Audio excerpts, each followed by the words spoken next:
نحمدہ ونصلی علی رسولہ الکریم اما بعد فاعوذ باللہ من الشیطان الرجیم بسم اللہ الرحمن الرحیم۔ میرے عزیز ناظرین و سامعین، پاکستان پہ جو مصیبت ایک سیلاب کی صورت میں واقع ہوئی ہے اس کے موضوع پہ میں تھوڑی سی بات کرنا چاہتا ہوں۔ سب سے پہلے تو جتنے بھی لوگ اس سیلاب میں فوت ہوئے ہیں، اللہ سبحانہ تعالیٰ سے دلی دعا ہے کہ اللہ تعالیٰ ان کی مغفرت فرمائے اور ان کے لیے درجات بلند فرمائے۔ دوسرے نمبر پر میں یہ بات کرنا چاہتا ہوں کہ بہت ساری جگہوں سے، دینی حلقوں سے بھی اور دوسروں سے بھی کچھ لوگ باتیں کرتے ہوئے نظر آ رہے ہیں کہ جی یہ اللہ کا عذاب ہے، اللہ کا عذاب ہے۔ میں ایک چیز کلیئر کر دینا چاہتا ہوں، قرآن پاک میں اللہ تعالیٰ نے جو عذاب بھیجنے کا ایک وعدہ کیا ہے نا، وہ ظالموں کے ساتھ کیا ہے۔ لیکن اتفاق سے جتنے لوگ بھی اب تک فوت ہوئے ہیں ان سیلابوں میں، وہ سب مسکین لوگ ہیں، غریب لوگ ہیں، مظلوم لوگ ہیں۔ وہ تو پہلے ہی پسے ہوئے تھے، بہت مظلوم تھے، تو ان کے لیے یہ کہنا کہ اللہ کی طرف سے عذاب آیا۔ ایسے ہی میں آپ لوگوں کو ایک مثال دیتا ہوں۔ جیسے عام روٹین میں کیا ہوتا ہے کہ ایک جو دودھ بیچنے والا ہے وہ بھینس کے ایک دودھ میں یا گائے کے دودھ میں پانی ڈالتا رہتا ہے، وہ پانی ڈال کے بیچتا رہتا ہے۔ وہ جو گناہ کر رہا ہوتا ہے اس کو نہیں سوچتا کہ میں کیا کر رہا ہوں۔ مہینے 2 مہینے کے بعد بھینس مر جاتی ہے، وہ اتنی قیمتی ہوتی ہے کہ اتنے پیسوں کا اس نے پانی نہیں ڈالا ہوتا، لیکن جب بھینس مرتی ہے تو وہ کیا کہتا ہے؟ وہ کہتا ہے اللہ نے مار دی ہے۔ بھائی اللہ نے نہیں، تمہاری کرتوتوں نے بھی ماری۔ تو یہ جو عذاب، جس کو عذاب اللہ بولتے ہیں، اگر وہ کسی قوم پر آتا ہے تو وہ ظالموں پر آتا ہے، اور جو لوگ ظالموں کے خلاف نہیں بولتے، قرآن بڑا پڑا ہے، وہ لوگ بھی اسی میں رگڑے جاتے ہیں۔ لیکن یہ جو کچھ ہوا ہے پاکستان کے اندر، سیلاب کا جو مسئلہ ہوا ہے، یہ ہمارے جو حاکم ہیں ان کی نالائکی کی وجہ سے ہوا ہے۔ اس کو اللہ پر مت ڈالیں، کچھ خدا کا خوف کریں، اپنے جرموں کو اللہ پر مت ڈالیں۔ یہ جو جرم ہیں یہ ہماری موجودہ حکومت کے جرائم ہیں، جس کے پاس 3 مہینے پہلے سے یہ الرٹ موجود تھا کہ اس دفعہ بارشوں کا اتنا بڑا سپیل آئے گا، اتنے سیلاب آئیں گے کہ اس کا روکنا بڑا مشکل ہوگا۔ کیا کیا حکومت نے؟ کچھ بھی تو نہیں کیا، بس یہ ایک دوسرے کی خرید و فروخت میں لگے رہے، اپنی کرسیوں کو بچانے کے چکر میں لگے رہے۔ افسوس ان طاقتوں پر بھی ہے جنہوں نے اس کرپٹ ٹولے کو ملک کے اوپر مسلط کیا۔ ہم دعا کر سکتے ہیں کہ اللہ تعالیٰ ان کو بھی ہدایت دے۔ کسی کو بٹھانا ہی تھا تو کسی انسان کے بچے کو تو بٹھا دیتے۔ تو یہ سارے کے سارے لگے ہوئے تھے، شہباز گل کو پکڑ لو، وہ جمیل فروقی کو پکڑ لو، میڈیا والوں کو پکڑ لو، فلانے کو پکڑ لو۔ یار تمہارے پاس، تم ملک کے اس وقت سربراہ ہو، جھوٹے ہو یا سچے ہو۔ یہ سربراہی تو آپ کو ملی نا، کل اللہ کے پاس نہیں جانا۔ آپ کو الرٹ ملا ہوا تھا، آپ نے کیا کیا؟ خاص کر سندھ میں جو کچھ ہوا، اور پھر اس کے اوپر جو ڈرامے بازی ہو رہی ہے وہ اس سے زیادہ ہے۔ انتہائی افسوس سے کہنا پڑتا ہے کہ لوگ بھوک کے مارے، جب انہوں نے وہاں پہ شور شرابہ کیا، جب یہ اپنا فوٹو سیشن بنا رہے تھے لوگوں کو بیوقوف بنانے کے لیے، تو اس کا نتیجہ کیا نکلا؟ لوگوں نے یلغار کر دی، اپنی بھوک کے نعرے لگانے شروع کیے اور ان کے خلاف دہشت گردی کے پرچے درج کر دیے۔ سوائے لعنت کے اور کچھ نہیں ہم کہہ سکتے۔ کچھ خدا کا خوف کریں۔ اللہ کا عذاب آپ لوگوں پر آئے گا۔ اگر اللہ کی طرف سے یہ عذاب آتا ہے نا تو ان ظالموں پر آتا، جنہوں نے ملک کی یہ حالت بنائی ہے، اور وہ تمام ظالم ایک دن نہیں بچ پائیں گے جنہوں نے اس ملک کے اوپر، اس قوم کے اوپر ظلم کیا ہے، بہت بڑا ظلم کیا ہے۔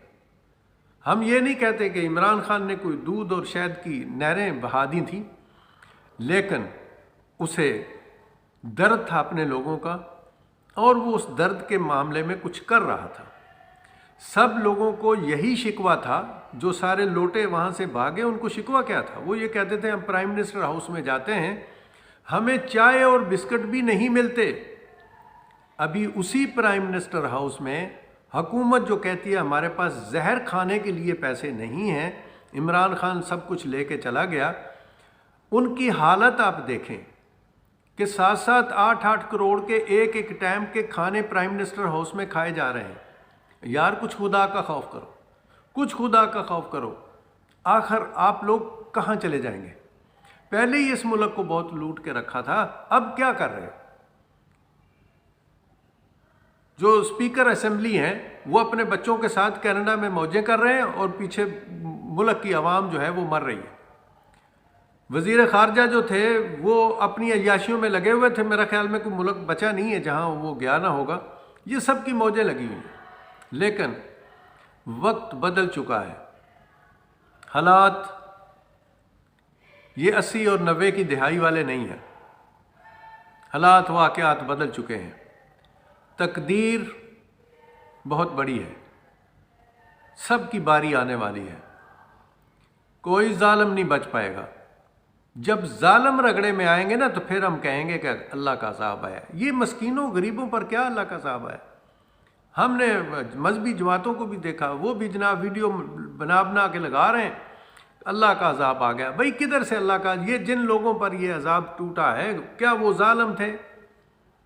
وہ تو غریب مسکین لوگ تھے جن کو روٹی بھی پوری نصیب نہیں ہوتی تھی، انہوں نے کیا ظلم کیا ہوگا؟ ظلم تو وہ ہے جو ہو رہا ہے، جو اس ملک کے ساتھ، اس قوم کے ساتھ، اور وہ طاقتیں جو اپنے آپ کو بڑی طاقت سمجھتی ہیں، ان کو یہ سوچ لینا چاہیے کہ یہ قرآن جو ہے عبرت سے بھرا پڑا ہے۔ یہاں فرعون، نمرود، شداد، حامان جیسے بڑے بڑے نہیں رہے تو یہ بھی نہیں رہیں گے۔ کچھ خدا کا خوف کریں۔ یہ ایک اور چیز جو ہمیں بار بار دیکھنے میں آ رہی ہے یہ 2-3 دن سے، یار اس سے پہلے کون کون سی گالیاں جو ہیں وہ اس جماعت نے نہیں دیں؟ یہ پی ڈی ایم نے کون کون سی گالیاں کس کس کو نہیں دیں؟ شہباز گل اس وقت اتنا اہم نہیں تھا، یہ قوم اہم تھی، یہ موسم اہم تھا جس میں الرٹ آ رہے تھے کہ بھئی یہ ہونے والا ہے، یہ ہونے والا ہے، یہ ہونے والا ہے۔ 75 سال سے سوائے لوٹنے سے کچھ کیا اس ملک کے لیے؟ کچھ نہیں کیا۔ ابھی بھی خدا کا خوف کر لو، اس کی لاٹھی بے آواز ہے، جب اس کی لاٹھی چلے گی کوئی نہیں بچے گا۔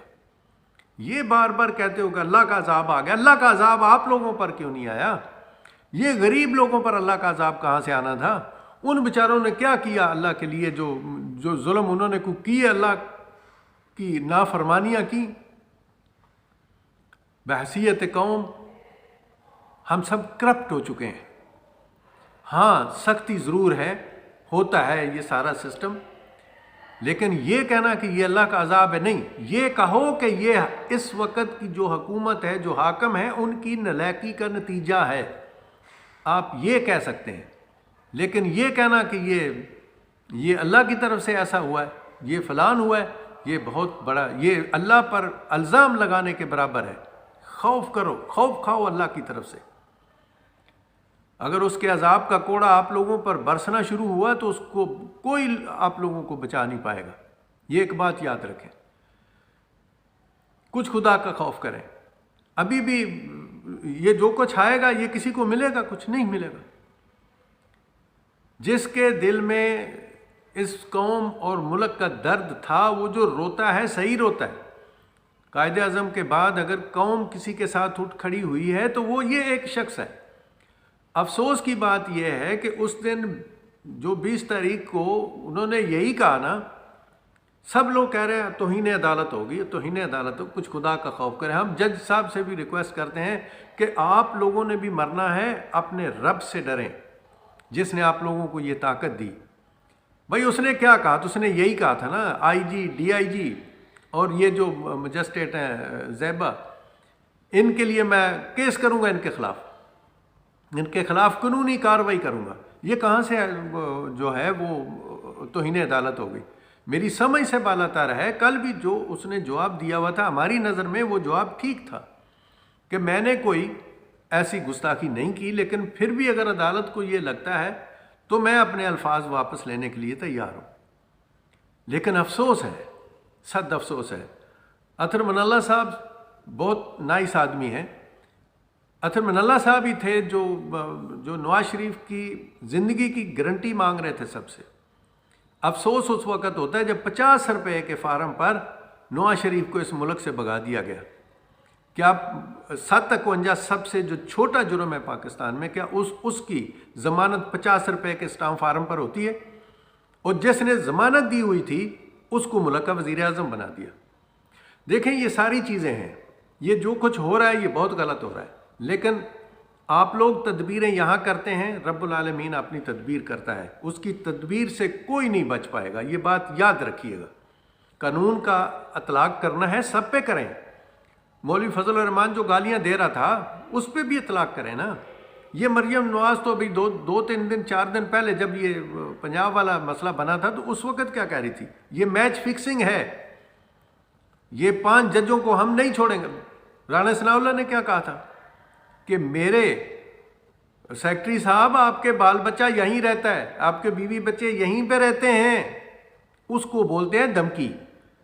جو اس بندے نے کہا اس کی دھمکی آپ کو سب کو یاد ہے. اس کیا دھمکی دی ہے اس نے؟ ایک بات میں کہنا چاہتا ہوں بڑے ہی ادب سے، بڑے احترام سے اپنی جوڈیشری کو، جج صاحب آپ اس بندے کے پیچھے تو پڑ گئے ہیں. اس جج صاحبہ کو پوچھیں جج کی کوالٹی یہ ہے، جج کا جاب یہ ہے. اب ہمیں تو نہ کہیں نا کہ ہم بتائیں. آپ لوگوں نے پڑھا ہے، آپ بہتر جانتے ہیں. جب کسی پر تشدد کا یہ واقعہ سامنے نظر آئے، ایک مجسٹریٹ صاحب نے جب دیکھا شہباز گل کے زخموں کو اس کے جسم پہ، انہوں نے جو ہے وہ ریمانڈ نہیں دیا تھا. کیا جو جج صاحبہ زیبا چودھری ہیں، کیا انہوں نے جو سامنے ان کے کنڈیشن تھی ایک قیدی کی، ایک ملزم کی، کیا ان کو نظر نہیں آیا تھا؟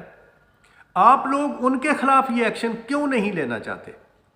افسوس کی بات ہے. بس یہی کہہ سکتے ہیں. لیکن ایک بات میں کہتا ہوں، پورے ایمان اور یقین کے ساتھ کہتا ہوں، اپنے رب پہ پورا یقین رکھتے ہوئے کہتا ہوں، کوئی نہیں بچ پائے گا.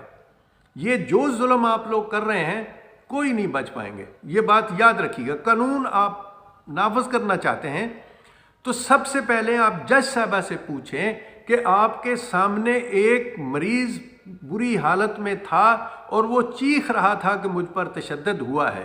آپ جج تھیں، آپ کا حق بنتا تھا کہ اس کو واپس دینے کی بجائے اس کو ہاسپٹل میں آپ ٹرانسفر کرتی اور ان لوگوں کے خلاف ایکشن لیا جاتا جنہوں نے تشدد کیا تھا.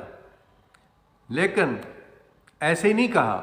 وہ جن کو ہم کافر کہتے ہیں نا، آپ نے امریکہ کی یا UK کی بہت ساری ویڈیو دیکھی ہوں گی کہ ججز کو وہاں پر کیا سزا دی جاتی ہے، ڈبل سزا ہوتی ہے. دین اسلام میں بھی ایسا ہی ہے کہ قاضی کی سزا جو ہے وہ عام آدمی سے زیادہ ہوتی ہے.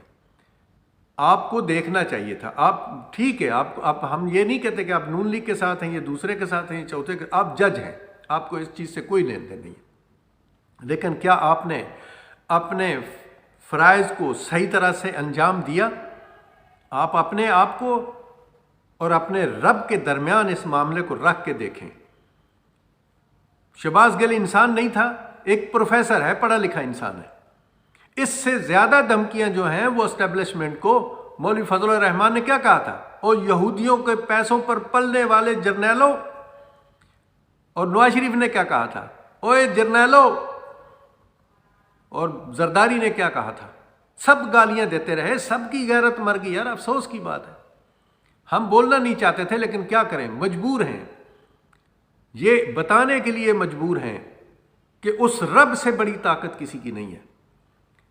ابھی بھی وقت ہے اس سے پہلے کہ اس کا ڈنڈا چلنا شروع ہو جائے جو قہار اور غفار بھی ہے، لیکن وہ قہار بھی ہے، جبار بھی ہے. وہ صرف اللہ کی ذات ہے. بچیں اس سے. ہم اطہر من اللہ صاحب سے ریکویسٹ کرتے ہیں کہ قانون، کل آپ کیا کہنا چاہتے تھے کہ بھئی آپ وہ معافی کس چیز کی مانگے؟ افسوس کی بات یہ ہے اب پھر کہیں گے یہ جج، بھائی جج نے اللہ کے پاس نہیں جانا، جج نے مرنا نہیں ہے۔ انصاف کیا کہتا ہے؟ کیا دھمکی دی اس نے؟ جو رانے ثناء اللہ نے دھمکی دی، کیا وہ دھمکی عمران خان نے دی؟ کس چیز کی توہین عدالت ہے؟ دہشت گردی کا پرچہ۔ کچھ خدا کا خوف کریں، عوام کے ریلے کو نہیں آپ روک سکیں گے، یہ بات یاد رکھیے گا۔ ہمیں خوشی ہوگی اگر آپ سچے دل سے حق اور سچ کے فیصلے کرنے لگ جائیں گے۔ سب کو طلب کریں، سب کو طلب کریں، جس نے جو کچھ کیا ہے سب کو طلب کریں اور سب کو ختم کر دیں۔ یہ جتنے بھی ہیں عمران خان سمیت سب کو واپس ان سب کو جیلوں میں بھیجیں۔ اگر آپ کے پاس اتنی جرت ہے تو یہ جرت کا مظاہرہ کریں۔ اس کے ساتھ ہی میں اجازت چاہتا ہوں، دل جو ہے وہ کٹ چکا ہے۔ ہم اوورسیز پاکستانی ہیں، ہم سے پیسے مانگتے ہیں۔ کل ایک بندے نے مجھے کال کیا تھا نئے پاکستان ہاؤسنگ اسکیم سے، تو میں نے اپلائی کیا ہوا تھا، میرے ساتھ اور لاکھوں اوورسیز پاکستانیوں نے اپلائی کیا ہوا، اور 250 روپیہ وہ اس وقت رجسٹریشن فیس لے رہے تھے۔ ابھی نیا قانون آیا کہ جی جو لوگ باہر رہتے ہیں ان کے لیے یہ نیا پاکستان ہاؤسنگ اسکیم میں ان کو جو گھر ہیں وہ نہیں مل سکتے۔ کیوں بھائی؟ یہ چوروں کو مل سکتے ہیں، ڈاکوؤں کو مل سکتے ہیں۔ ہمارا پیسہ آپ لوگوں کو ضرورت ہے، اس ملک کو چلانے کے لیے اوورسیز پاکستانی سب کچھ کرتے ہیں، نہ ان کو وہاں پلاٹ مل سکتا ہے، نہ ان کو ووٹنگ کا حق مل سکتا ہے۔ کہاں جائیں گے آپ لوگ؟ ایک بات یاد رکھیے گا، اس رب العالمین کی قسم کھا کے کہتا ہوں کہ ظالموں میں سے کوئی نہیں بچ پائے گا، کوئی نہیں بچ پائے گا۔ یہ وقت بہت قریب ہے، یاد رکھیے گا۔ اس کی لاٹھی بے آواز ہے، اس کے گھر میں دیر ہے اندھیر نہیں۔ اسی کے ساتھ اجازت چاہتا ہوں۔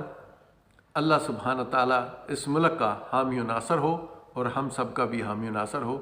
اللہ حافظ۔